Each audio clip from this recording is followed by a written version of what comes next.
Hello everyone, my name is Charu and welcome back to my channel। आज मैं आपको lips easy way में कैसे ड्रॉ और शेड करते हैं इसके बारे में बताऊंगी। और जैसा कि आप जानते हैं कि लिप्स हमारी बॉडी का एक बहुत ही रिंकल्ड पार्ट होता है, इसीलिए इसमें रिफ्लेक्शंस बढ़ जाते हैं, वैल्यूज़ बढ़ जाती हैं। अलग अलग जगह पर हमें अलग अलग वैल्यूज़ ऐड करनी होती हैं। लिप्स की शेप ऐसी होती है कि उसे हमें 3D शेडिंग ही देनी पड़ती है, तभी वो रियलिस्टिक दिखता है।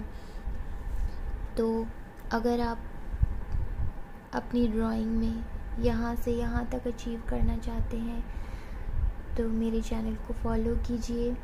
मैं बिगिनर्स के लिए इजी ट्यूटोरियल्स डालती हूँ ताकि वो अपनी ड्राइंग को स्ट्रॉन्ग बना सकें और ड्राइंग पार्ट की इम्पोर्टेंस समझ सकें, जो कि सबसे ज़्यादा इम्पॉर्टेंट पार्ट है किसी भी आर्ट को अचीव करने में, किसी भी मेथड को फॉलो करने के लिए।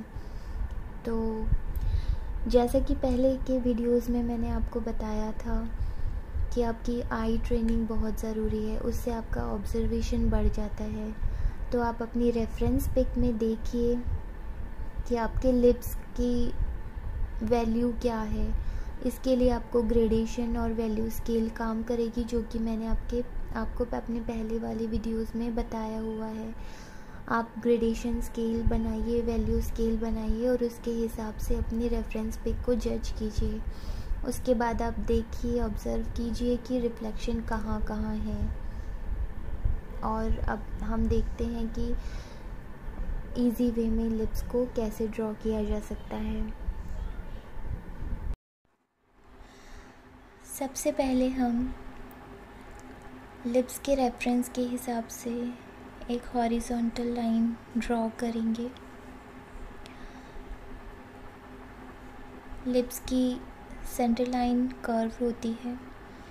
सेंटर पॉइंट देखते हुए हम वर्टिकल लाइन ड्रॉ करेंगे।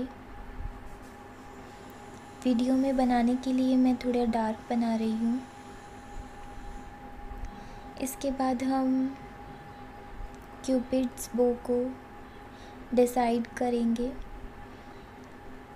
अपर लिप का नीचे वाला पार्ट भी थोड़ा राउंड होता है और लिप की थिकनेस के हिसाब से लोअर लिप को मार्क करेंगे।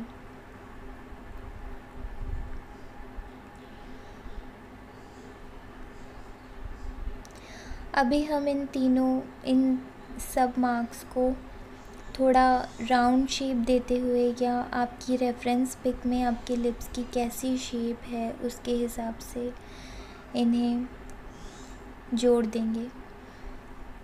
लिप्स बहुत तरह के होते हैं, पतले, फुलर लिप्स, बो शेप के, हार्ट शेप के, राउंड, बहुत तरह के लिप्स होते हैं। तो आप ऑब्ज़र्व कीजिए कि आपकी रेफरेंस पिक में लिप्स किस तरह के हैं और उस हिसाब से उन्हें ड्रॉ कीजिए।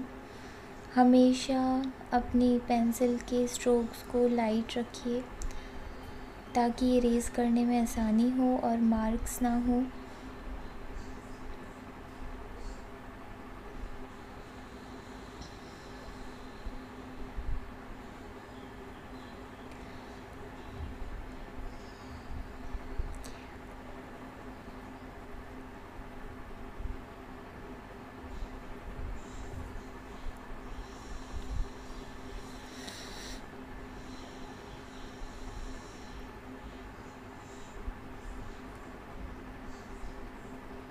सेंटर लाइन को प्रोमिनेंट करेंगे।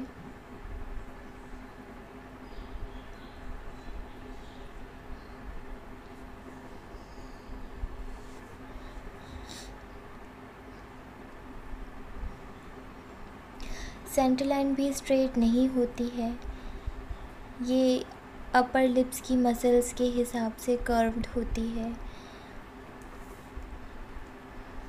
अगर आप लिप्स की एनाटॉमी को स्टडी करेंगे तो लिप्स बहुत ही राउंड शेप लिए हुए होते हैं अपने अंदर। लिप्स का सेंटर पार्ट अगर हम ध्यान से देखें, शेडिंग को तो एक हार्ट शेप लिए हुए होता है। लिप्स के लोअर पार्ट में बीच में 2 ओवल शेप के फुलर्स होते हैं और अपर पार्ट में भी साइड में 2 फिलर्स होते हैं। तो आप इस तरीके से भी लिप्स को ड्रॉ कर सकते हैं।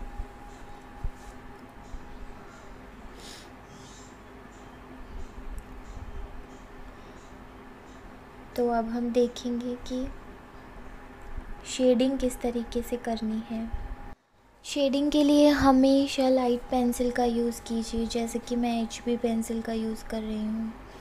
हमें लाइट टू डार्क शेडिंग करनी चाहिए। सबसे पहले आप देखिए कि लिप्स के कौन कौन से पार्ट में शेड है, कौन से पार्ट डार्क हैं, कौन से लाइट हैं।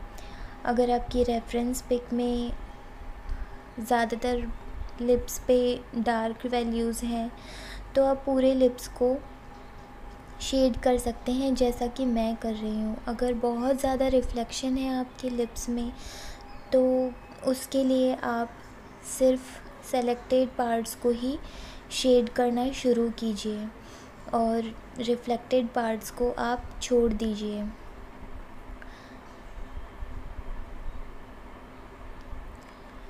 अभी मैं किसी ब्लेंडिंग टूल से इसे ब्लेंड कर लूँगी। अगर आप सिर्फ पेंसिल से ही शेडिंग करना चाहते हैं, उसके अलग मेथड हैं, वो मैं आपको फिर किसी और वीडियोस में एक्सप्लेन करूँगी। लेकिन यहाँ मैं आपको जल्दी से बता रही हूँ कि किस तरीके से इजी वे में लिप्स को ड्रॉ और शेड कर सकते हैं। एक बेसिक आइडिया मैं आपको दे रही हूँ। तो मैंने लिप्स की सारी शेडिंग को ब्लेंड कर दिया है।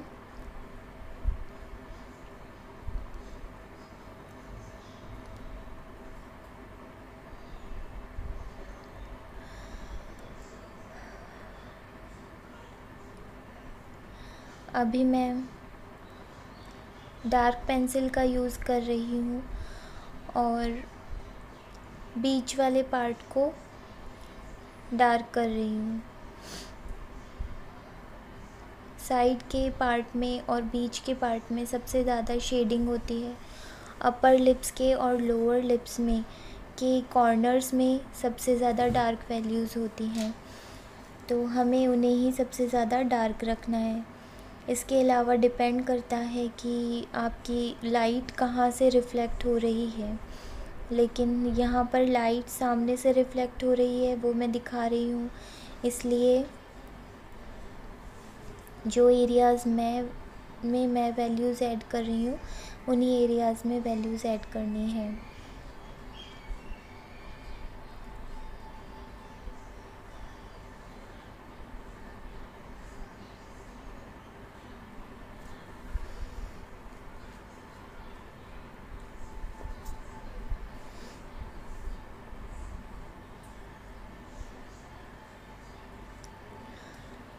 अपनी रेफरेंस पिक को बार बार ऑब्ज़र्व कीजिए, उसे साथ में ही रखिए।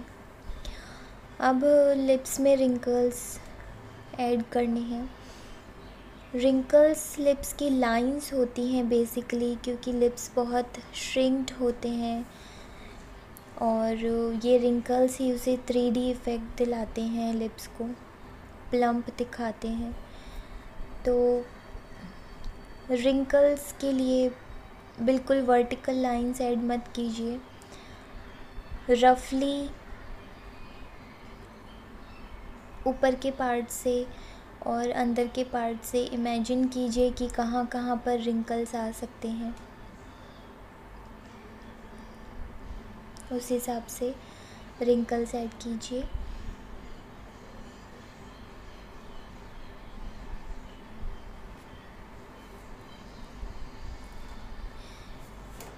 आई रेकमेंड शार्प पेंसिल का ही यूज़ कीजिए।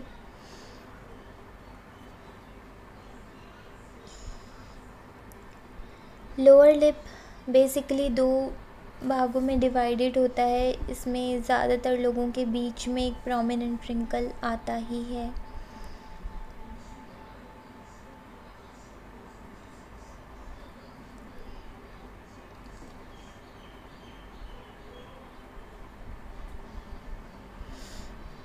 रिंकल्स को कभी भी ये मत सोचिए कि आप किसी फ्लैट सरफेस पे रिंकल्स बना रहे हैं। आप हमेशा इमेजिन कीजिए एक सिलेंड्रिकल शेप का, कि एक सिलेंड्रिकल शेप पर आप लाइन ड्रॉ कर रहे हैं।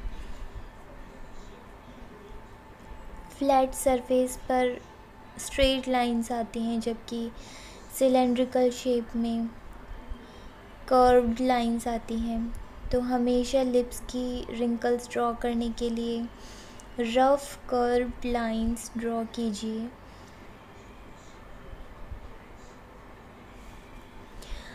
जहाँ पर भी आप जिस भी चीज़ को ड्रॉ करते हैं, हमेशा उसे फील कीजिए, इमेजिन कीजिए कि वो कैसा दिखता है, कैसा दिखना चाहिए। दूर जाकर के अपनी ड्राइंग को बार बार ऑब्ज़र्व कीजिए। दूर खड़े रहने से, देखने से हमें एक अलग विज़न मिलता है। और अब मैं इन रिंकल्स को एक ब्लेंडिंग टूल से ब्लेंड कर दूंगी।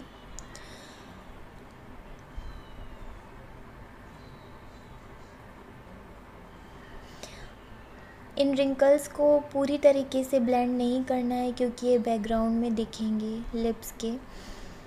सब रिंकल्स डार्क नहीं होते हैं, कुछ लाइट होते हैं, कुछ डार्क होते हैं, कुछ गहरे होते हैं, कुछ हल्के होते हैं। उसके हिसाब से ही हम ड्रॉ करेंगे।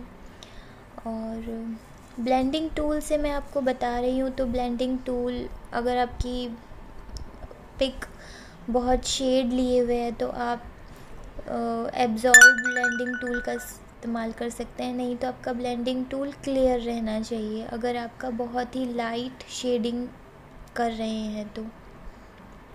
नहीं तो आप एक ग्रेफाइट एब्जॉर्ब्ड ब्लेंडिंग टूल का यूज़ कर सकते हैं अपनी डार्क वैल्यूज़ में ब्लेंड करने के लिए।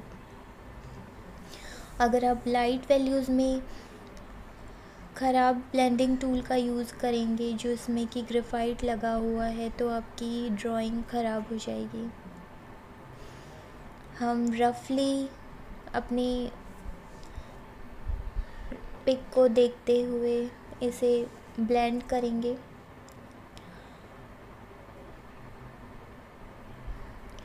आप बहुत ही पेशेंसली अपनी ड्राइंग को कीजिए। मैं आपको एक ट्यूटोरियल बनाने के लिए फटाफट से दिखा रही हूँ कि किस तरीके से कर सकते हैं। अभी एक डार्क पेंसिल लेकर की, जो कि शार्प है, मैं बाकी सब चीज़ों को जहाँ पर कि डार्क वैल्यूज़ हैं, जैसे कि मिडिल लिप में जहाँ पर लिप्स मिलते हैं, उसे मैं और प्रोमिनेंट कर रही हूँ। इतना पार्ट अचीव करने के बाद आप ध्यान दीजिए कि अब आपके लिप्स की शेप क्या है। अब आपके लिप्स में कहाँ कहाँ रिफ्लेक्शन आना चाहिए।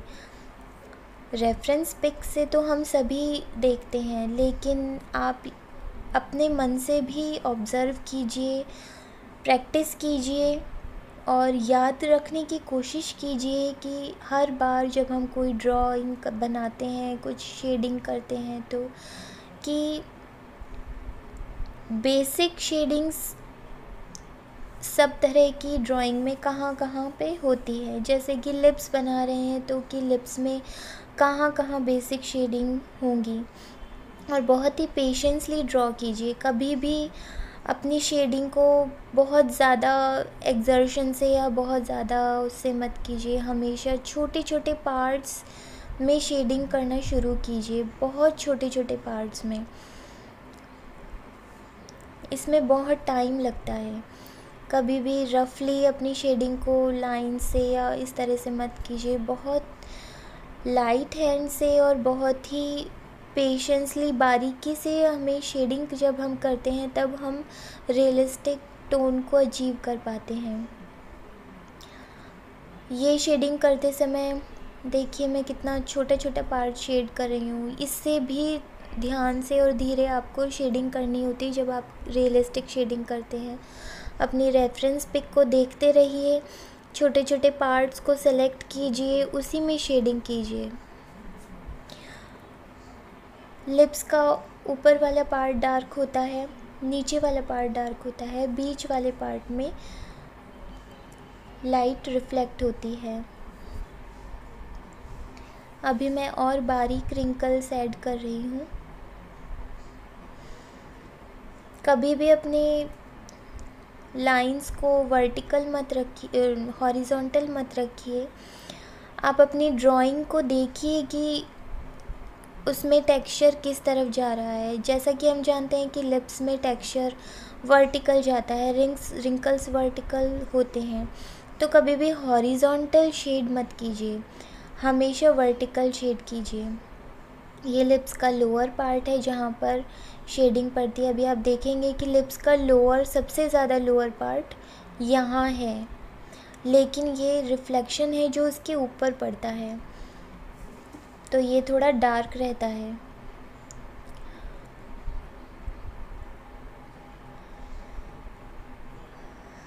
अभी मैं बीच बीच में रिंकल्स और वैल्यूज़ ऐड कर रही हूँ।